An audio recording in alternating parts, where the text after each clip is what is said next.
get started. So today we're talking about managing conflict and having difficult conversations. So everyone is obviously aware of what is conflict, but we all have different experiences, backgrounds and perspectives, which mean that we often see the world in very different ways.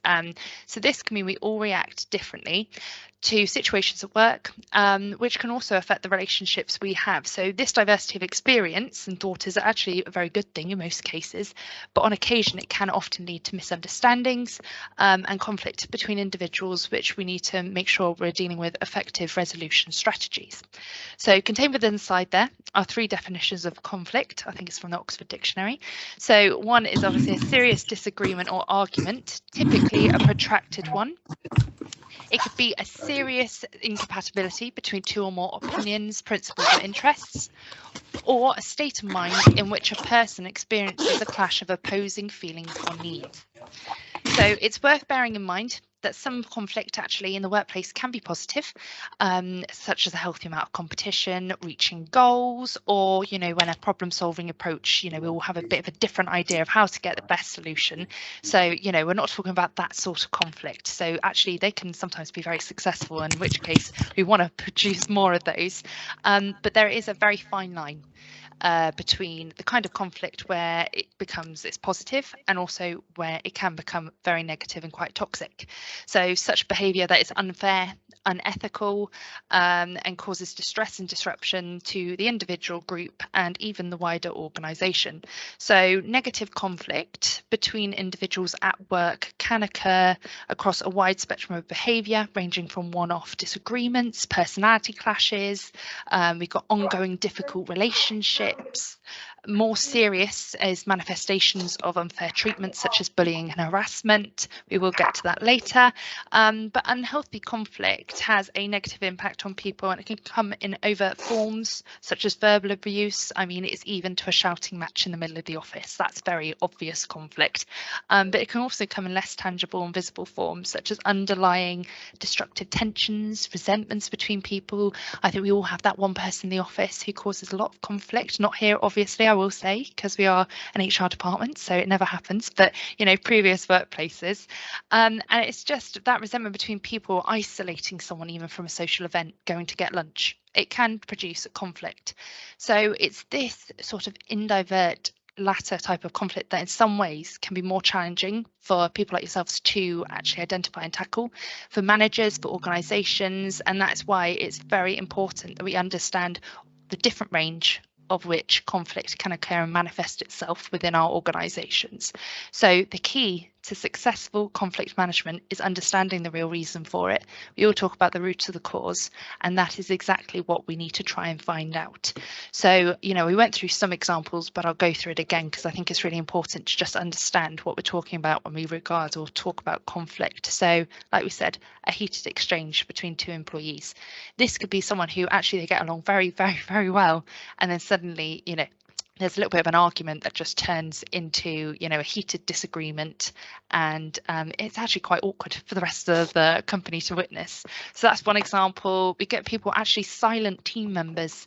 So people wouldn't think about this because I think a lot of people might be shy, and in which case we've got to think about other things. But it's actually people who refuse to engage, refuse to talk to others, to engage in conversation about work.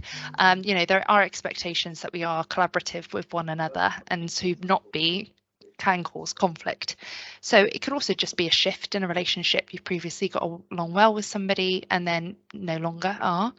And it could also be making derogatory remarks, which is again obvious conflict, or fighting in the workplace. So the CIPD, so a lot of this presentation I put together is based on the CIPD because they are the Certified Institute of People Development, and things they do massive reports on organisations. So it's a great source, and I would recommend if anyone's got the access to that. I think you do have to pay a bit of a fee, but I definitely would look at CIPD websites for more information on this. But apparently most conflict actually occurs with our line manager, which I can't say that. I've got a lovely line manager, but that is, when you think about it, probably the closest person to us. That's where the most conflict is generally held. So it's then followed by colleagues, and then it's followed by our line manager's manager. So generally, they're normally very senior in the organisation. So it's those we work with most closely, and also unable to avoid. So the survey suggests that conflict is more common with superiors actually rather than junior members of staff. So when the gloves are off. So according to a report produced by the CIPD in 2020, over a third, so 35% of employees have experienced some form of interpersonal conflict at work in the last year. So that's either an isolated dispute or incident of conflict and or an ongoing difficult relationship.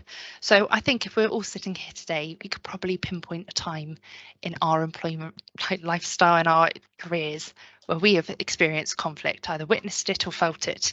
And I think there will be, this can be in current former roles, again, not my current role because I'm where this is recorded, but, we all can think of where we've experienced conflict, what's been done, how it's been managed, and what now actually on reflection we would have possibly done differently. So there's a big thing about work. I think most of us spend more time at work than we do at home with the people who we love, our families, our friends, people we choose to be with. And therefore the quality of the working environment has a significant impact on our well-being because we're there for the majority of our time. So it's really important that we're in a space that we feel safe, supported, and also happy to be in. So this is what a bad workplace culture looks like. So the above word cloud has been put together by the CIPD. It represents what a bad workplace culture looks like, and it's according to employees who experience conflict. So you can see some of the big ones here: no empathy, lack of leadership, fear, insecurity, favoritism, bullying. And I think all of us can look at this and see actually and recognise where we might have experienced this on our own workplace, and where we can also see it for other people, how they may be feeling. So the most popular response obviously there is lack of leadership. So as managers, one of our main duties is to ensure that we are creating a work environment that's positive and actually that people want to attend work. No one wants to be forced to come to work anyway, but it makes it a lot better if actually the workplace is a place we want to be at rather than we feel like we have to be, and it's causing a detriment to our mental health. It can even have an impact on our physical health. Mental health is a massive issue at the moment, especially with people trying to manage what that means for people in business, and the impact that actually it has on our physical body in terms of stress and anxiety, and that's something obviously we want to make sure that if we are recognizing problems, we're dealing with them as soon as possible so it doesn't manifest into a workplace culture that actually is then very difficult to turn back from. Once you have this sort of view from your employees, there's something of reputational damage, and there's also people who are working there, you're going to get severe turnover, and it's just that sort of thing where we need to make sure we are looking at what's being done and what workplace culture we have, and to make sure it's not bad and that's a result of too much conflict. So I think this diagram very effectively shows the impact that conflict can have on the views of employees, their place of work, how they feel conflict does influence them. And so ACAS confirmed that spotting early any of these issues actually gives you a better chance of understanding the underlying causes. So identifying what that is it an individual? Is it a situation? Is it two individuals, three individuals, a group? What is it relating to? At its essence, is it a disagreement over work? Is it personal? Could it be belief-based? And all these things, we just need to understand where is that coming from. So also then reaching a sustainable agreement. So all of this we will come to later. This is still just the introduction bit, but what are we trying to do? What are we trying to achieve here? To avoid this, to avoid what's on the screen, how do we achieve that? How do we minimize conflict in the workplace? And then once we know and how we think we're going to do it, we can actually look at resolving it, because ultimately things can be resolved if we identify what the issue is and deal with it effectively. So having a difficult conversation. So there are three components of conflict. So there has to be, for conflict actually to even be present, each of the three elements on the slide must exist. So that is physical, mental, and emotional. So it says here it has to be between two or more people. There needs to be a point of difference. So like we said before, this could be belief, personal. I mean, things like I've seen from clients, we've had arguments spread from TV shows, conflict, from this, things that you and I would probably think are quite silly, but actually it manifests itself. It has that sort of snowball effect of, it starts with that and it builds, because eventually, people are in close quarters a lot of the time working together, and, these sort of things, if you don't sort of nip it in the bud, can manifest into something quite a bit different. And obviously here we've got things like emotional response that's taken place. So we've got that 2 or more people, they've had a point of difference, and actually the outcome of it has caused anger. It might have caused fear or shame. We've had that sort of, we always talk about what conversations do to us and the meaning of impacts and words, and it can have a great impact on people. And going back to what that looks like in the workplace, actually you're then creating employees who are very angry about a situation, or maybe directly towards one person. They may be fearful of someone, or actually their beliefs have been questioned, for example, and they feel shame and they feel upset. And these are what causes conflict. This is the basic ground level conflict. So a common response in these situations is for people to believe that it will just go away. And I think a lot of times we do think, oh, sleep on it, in time people will get better. Time is the healer of all. But it's not. And you've got to think of it almost like a health condition. If we don't deal with it immediately, it will turn into something else. Even in that moment, if it all calms down, the next time a little thing happens, it piles on.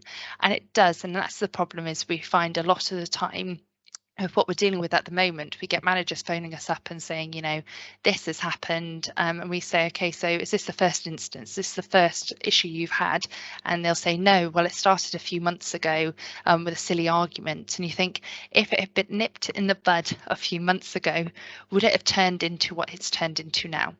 So that is why, as we previously noted, the earlier we deal with things, the better. The earlier we resolve them, we recognise them, we identify them, that is so much better for our workforce, because of actually the impact that it can have long term. We've got to be more forward thinking, I think, as managers, than actually just thinking, actually, I'm so busy, I can't deal with that right now. They're arguing about a TV show. Actually step in. You might have an opinion that you can bring to it, but it's just that sort of idea of let's recognize it and deal with it. So it's difficult. We get a lot of people, so part of our service, for example, the HR department, we actually provide people with scripts for these conversations, whether that be dismissal meetings or issuing letter of concerns and things like that, because a lot of people don't know where to start. And I think that is almost the fear of, I'm going to do something wrong. And we always say, as managers, we've got to own it.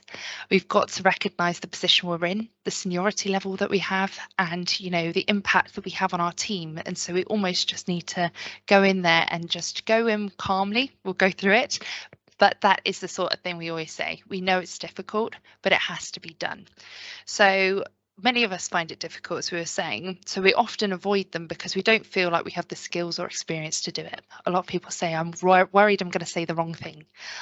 So many organisations are guilty of promoting individuals into management positions without actually equipping them with any sort of form of training or development on how to manage people. So you are very lucky today. Obviously, you've got my senior expert, I'm joking, that you have, this opportunity to be able to ask some questions. But I am very aware that this is no way near enough in terms of, if you want to effectively learn how to manage and deal with people, there are an awful lot of programs out there which are really beneficial. I would really recommend. It can even be e-learning training about communication. There are very specific e-learnings that you can do about dealing with difficult conversations. I think there are numerous training providers. So I would say, if you are or have the capacity and ability to do it, I would definitely look at investing into some training for your managers. So, it could be bullying and harassment for managers, in which case it focuses on how to recognise that. Like I said, communication would be a good one, leadership. And I think they are helpful, and I would recommend you investing in them, because I think in the long term it's something where people know how to have these conversations. Like we said, you're gonna stamp it out quickly, and it's not going to be such a big issue in the future if you've got people who know how to effectively make those changes. So sometimes, like we're saying about fear of reaction, we are worried about what the other person's going to say, and no matter what we can do, we can provide, for example, our service provides scripts.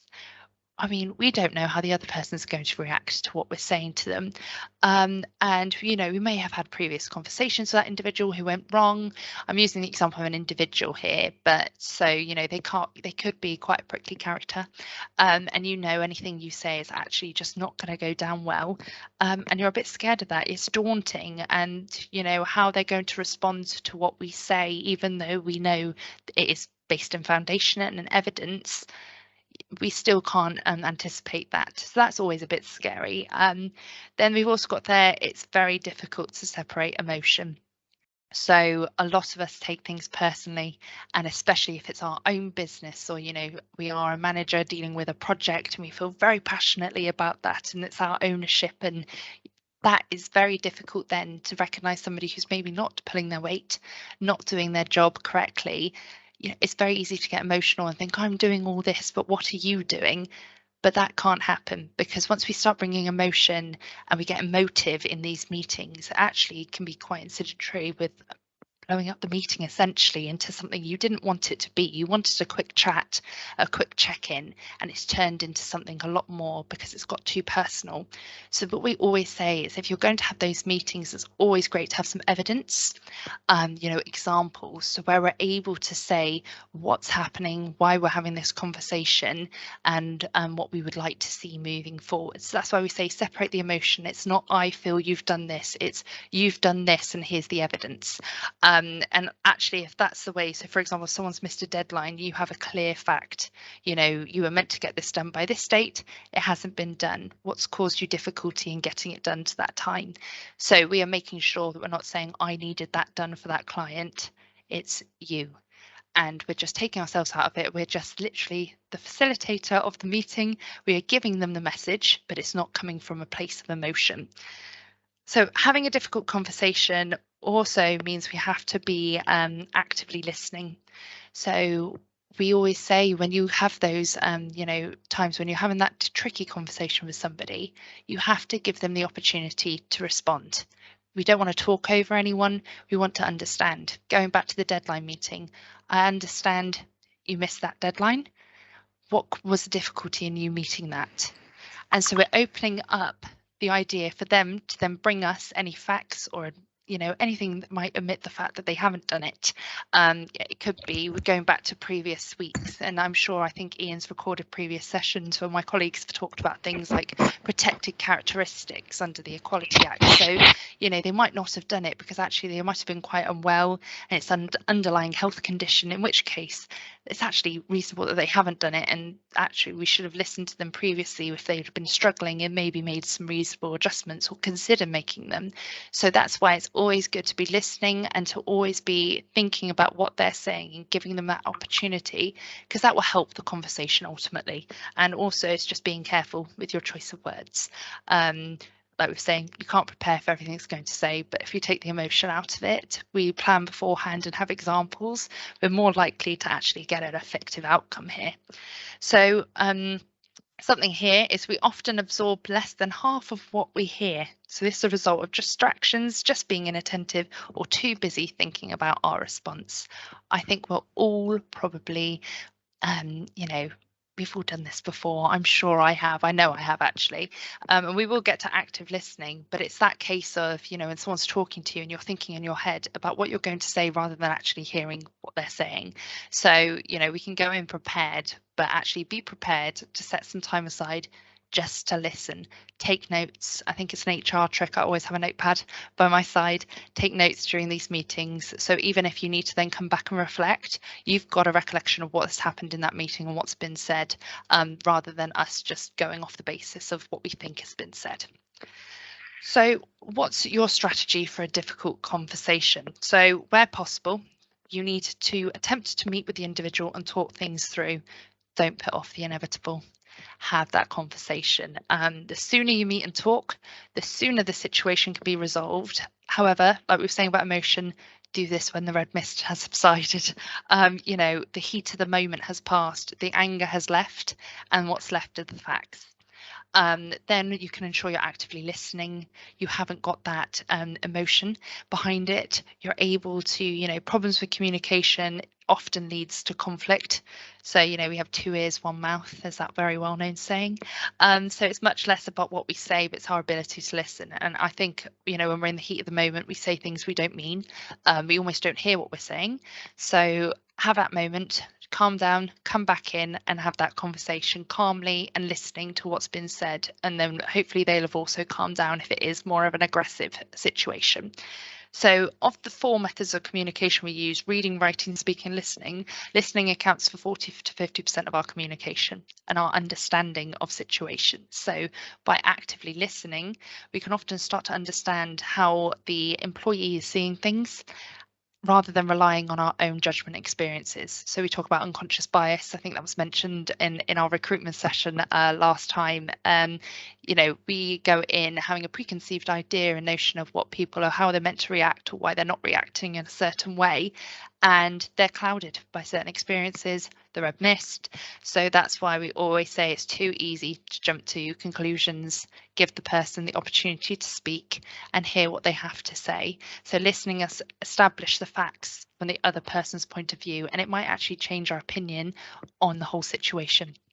So when it's your opportunity to speak, you can share your views, but try and stay as objective as you can. Communicating when you are angry is never a good idea. I think we all know that it's never a good idea. So it usually makes things worse. It can definitely make the other person feel uncomfortable, particularly if this is a line manager and this is your direct report.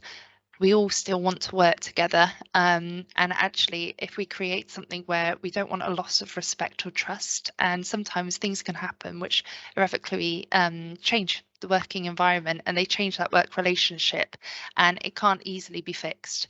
So that's why we always say remain calm and go back to it, because resolution is ultimately what we would hope for in these situations. And there is a distinct power control or power imbalance, particularly when we're looking at line managers and their direct reports. So, when you're calm enough, then go in for the conversation. So ensure you let the other person respond. That is the main thing. It is a conversation. We're saying a difficult conversation rather than a difficult lecture. That is what the meeting, and that's what the whole point of this is about. It's a two-way process. So what to consider when you're preparing for these difficult conversations? So goals. What is your outcome? What would you like the outcome of this conversation to be? We were saying before, mainly we'd hope resolution. How are you two going to work through this? Again, I'm using a 2-person example, but you could say it for a team if there's a lot of negative atmosphere in a team and actually it's having an impact on the wider organisation. What we'd say is, as a line manager, how do we resolve it? We want this team to be working well together, and that's our impact, and that's what we're trying to get out of this meeting. Is it actually a case of where it's bullying and harassment? Are we looking at formal action? When we've recognised something, is that a potential outcome? Again, that's something which you'd need to consider. There's obviously high risk involved with people over 2 years service. Under 2 years, it's slightly less, but there's always still risk if they've got protected characteristics. So that's something which more than happy to have a further session on. And I know we were talking about the bite size, but I think that might be one to look at, is, when you're looking at formal action and if that is an aim of your conversation. So structure and opening. So how do you open the meeting? It can be as simple as, can I have a chat with you? It doesn't have to be an invite unless it's like a disciplinary, that's a whole different thing. But if it's a simple conversation, it's just, can we have a quick chat? Can you come into my office for a second? I wouldn't send them an email saying, can we meet today at 4 p.m? And the person all day is concerned and worried about what that conversation is going to be about. They don't know if you're going to give them a pay rise or if you're going to fire them. So we always say, just pull them in for a chat when you're ready, if they're available. If they're doing something, saying, actually ready for a quick chat in 5 minutes. Wouldn't leave them hanging all day. So we then say the opening of it. So if you open with an accusation immediately, you're probably going to get that sort of back from you. People get defensive. We don't want people to get defensive. We want to get to the root of the problem. So it could be as simple as, I've recently become aware of insert, you know, you've been attending work quite late. We've got some examples on XYZ dates, and going about it that way, rather than, you know, you've been late into work, and it's never a positive conversation when they start that way. So then again, delivery. How do we notice, then more importantly, manage them in both yourself and others? So, you know, how do we manage our emotions? How do we manage our behavior? That is something where, again, training is always a very good thing. Understanding what your, you know, MBTI, I think it's one of those, you know, what sort of manager am I? What's my personality type? Understanding, you know, when we're in situations of conflict, do we fight or flight? Do we freeze? And it's those sort of understanding of how we deliver that information, being calm. This can be something which we recommend maybe practicing. If you're new to it, maybe pull aside a fellow line manager, have a quick chat saying, I'm thinking about having this conversation. We don't have to use names for privacy reasons, but, you know, we can basically try and train ourselves a bit better on how to effectively manage our emotions. So then we also talk about use of language. So I think this is almost, of all the things I'm saying today, one of the most important. Certain words that we use can stir up high emotions in others. Even if they're not meant with ill intent, there are things that we just do not say because we're very aware of the impact that it can have. So we want to avoid, you know, we need to think through what we're trying to say very carefully. Think out, you know, what wording am I using here? What am I trying to get out of this? You know, we want to take away the emotion. We want to diffuse the situation, not ignite it, and we want to resolve the issue. So the choice of language that we use in this can either help us achieve the outcome, or it can push us further away, and in which case actually we've got another difficult conversation, because what turned out as talking about an argument has now become another argument. So that's just something to bear in mind, is, you know, write it down beforehand. I always say, write a script. If you're worried about having a quick conversation, it doesn't even have to be a script, a couple of notes, you know, get your examples, get you know, your information all in line, and then you're going into this meeting prepared, and actually that can help you then with your use of language, because you've probably already been thinking about it. Shower is always the best place, I think, I find, you know, and you have that sort of talk to yourself, talk it through, you know, with yourself in the bathroom, in your office, and just think, how would I want this situation to play out?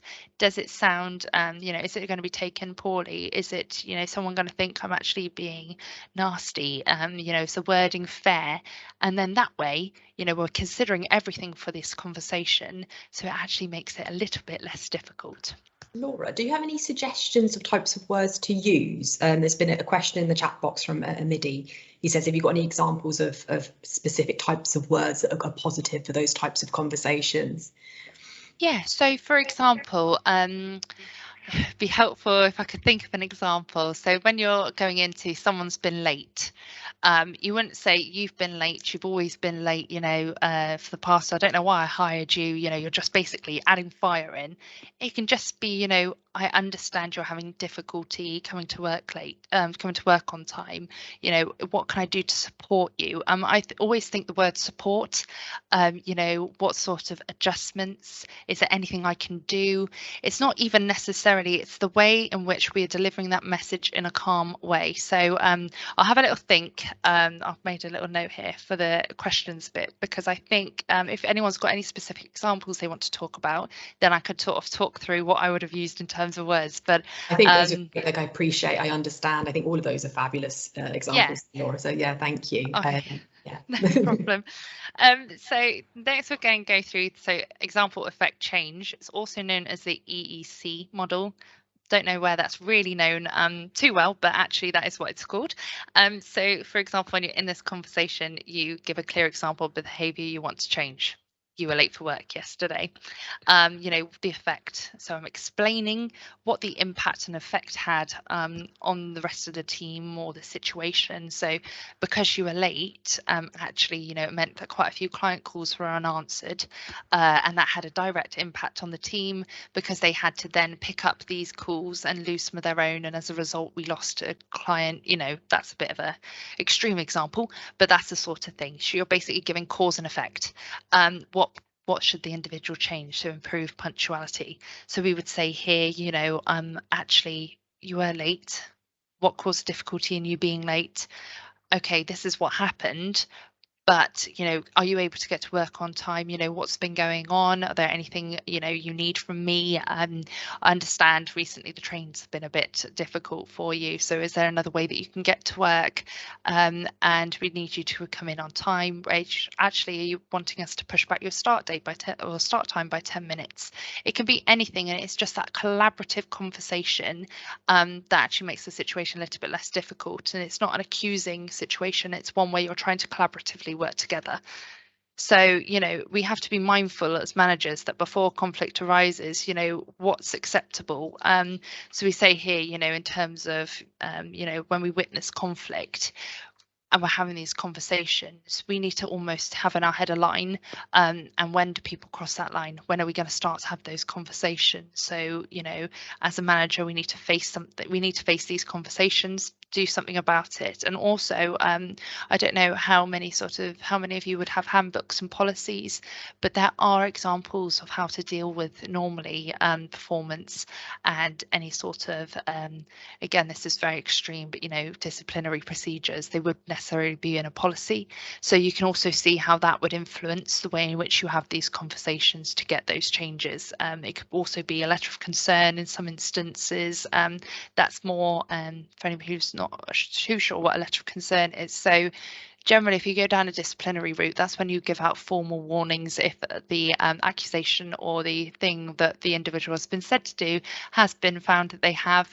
There's meetings usually take place. It's a very long process, and an outcome of that can sometimes be a formal warning. Now, a letter of concern is generally more popular to use in terms of people who've got under 24 months service. It's something, again, which has to be, it can't just be you issuing them left, right and centre. Generally, you'd have to put reasons behind why you're issuing someone with a letter of concern, and it stays on their record, but it doesn't necessarily add a formal sanction.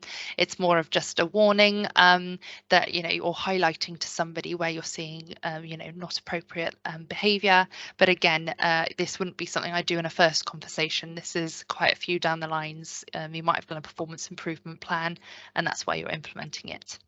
So the 3 golden rules, and I will get to the sit near the door because I'm going to be honest, that is one where I think we all laughed and were thinking, I don't know most things where things get aggressive and you have to sit near the door to escape, but there is a reason for it. So, for any difficult conversation, these are the 3 golden rules. So check your facts. So it is important that you always stick to the facts. If you have evidence or concrete examples of behaviour, we use the lateness one. That's a good one. Actually, client complaints can be another one. You've received a complaint about that individual and it's very obviously about that person. It can be an example from, looking at, see, you've checked in emails or you've received an email from someone and they've used the inappropriate language, or, there are so many different ways that you can collect evidence or have evidence of something.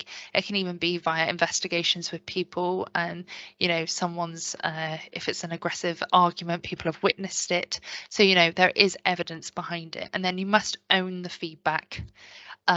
Again, this is about owning as managers. This is what we have to do. So if someone's brought you to something to your attention, they have felt harassed by somebody, someone has been bullying to them, they've used these sort of language or they've used this terminology with them and they feel uncomfortable. As a line manager, we have a duty of care to all employees and especially to our direct reports, to action that. And sometimes it might warrant a formal investigation in terms of if that person's raised a grievance. But if they don't want to do things formally and they've asked us something, we need to go and look into that further. We need to have conversations with people. We need to understand, again, the root of it. We want our teams to get on. We all want a harmonious life, especially at work. And this will be more difficult because actually you're probably, if you've got a larger team, you're going to get different information from different people. And it's actually, being a manager is about being aware of what's going on in our teams. What is happening and how can we actually effectively make those changes that are necessary and have these proper conversations. So sit near the door, which is actually shorthand for recognizing that people will react differently. So it's the assumption that you recognize this and not make any assumptions. So sorry, it's important that you recognise this and not make any assumptions, but be prepared for a range of reactions. In the same way, it's about how you deal with their responses. You may need to make a quick exit if things get ugly. Like we said, we can never, ever, we never know how people are going to react. So that is why we say sitting in the door means we've got an exit plan.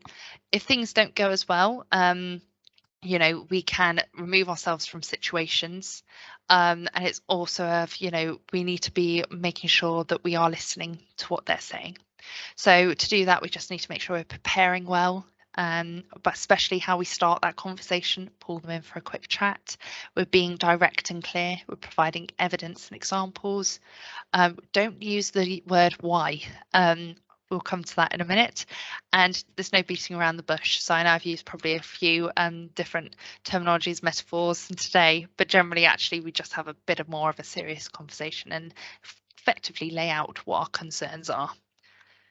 So being direct and clear. So if you want people to respond to your ideas and needs, you have to be able to say what you want clearly and in a way that will make others want to respond. So say, will you please, instead of would you mind? I won't be able to, instead of I'm not sure if I can, or I've decided not to, instead of I don't think I can. So the whole management of the meeting will be much better controlled when you have everything clear in your mind before going in. It may be you don't want to be able to achieve a win for both sides, but by being aware and upfront, you can predict and manage the responses.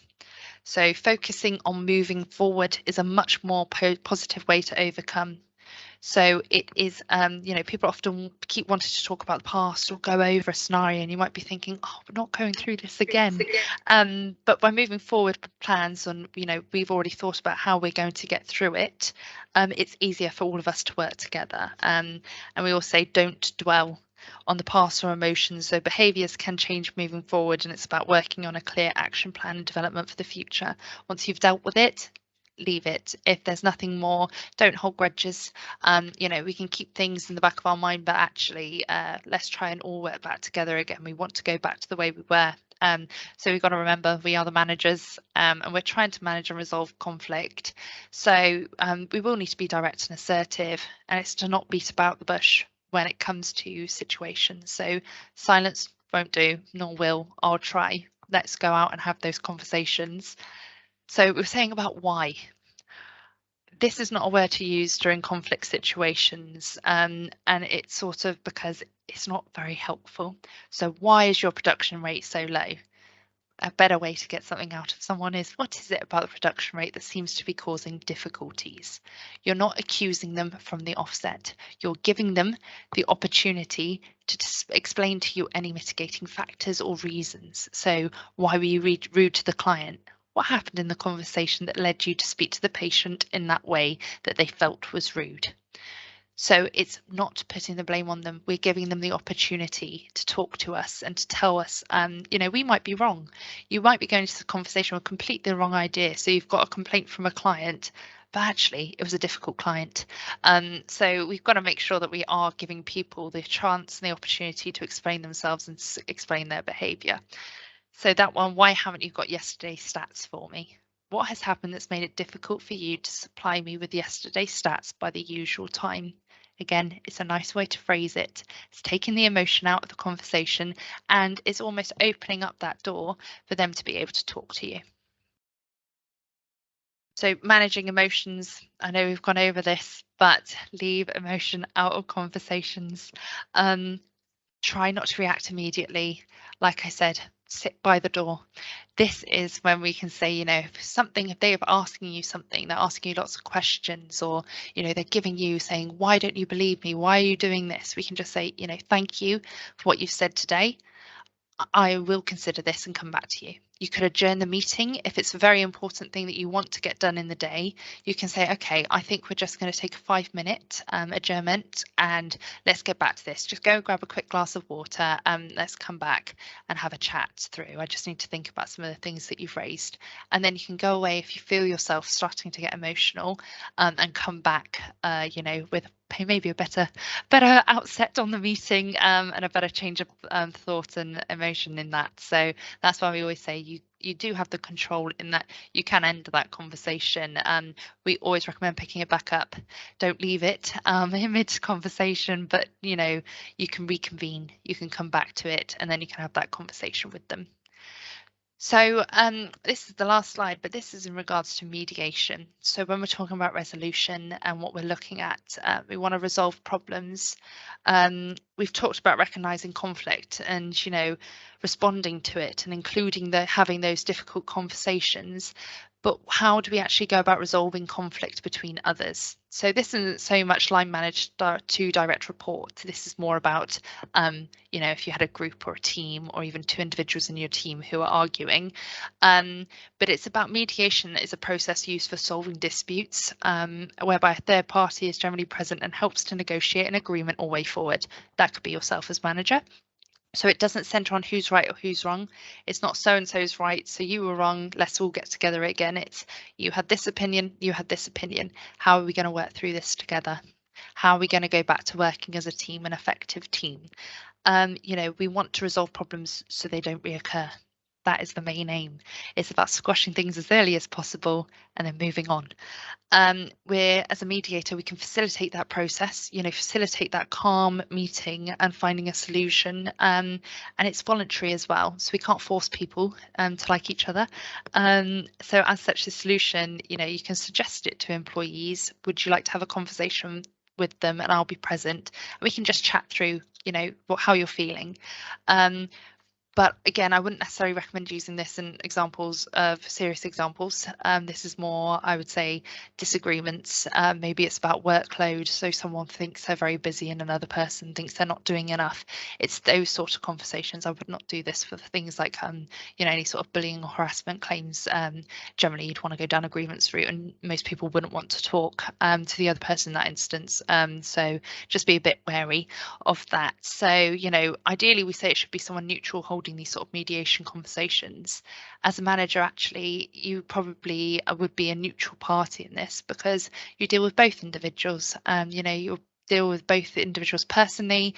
You've got different relationships probably with both of them, but actually you've got nothing to stand or gain from either of them, you know, not getting on. If anything, you know, actually you do have something to gain with them getting on. So, you know, it's just, it does have a high success rate. But all I'm trying to say is with mediation is approach it with caution. In this one, it's all about resolving problems and focusing on the future and how we can start again, drawing that line in the sand. And that's sort of the outcome to this difficult conversation. And actually, if it's effectively facilitated, then there's not really much to lose in doing it, because at least we're trying and we're showing that we are trying to get people back together again. So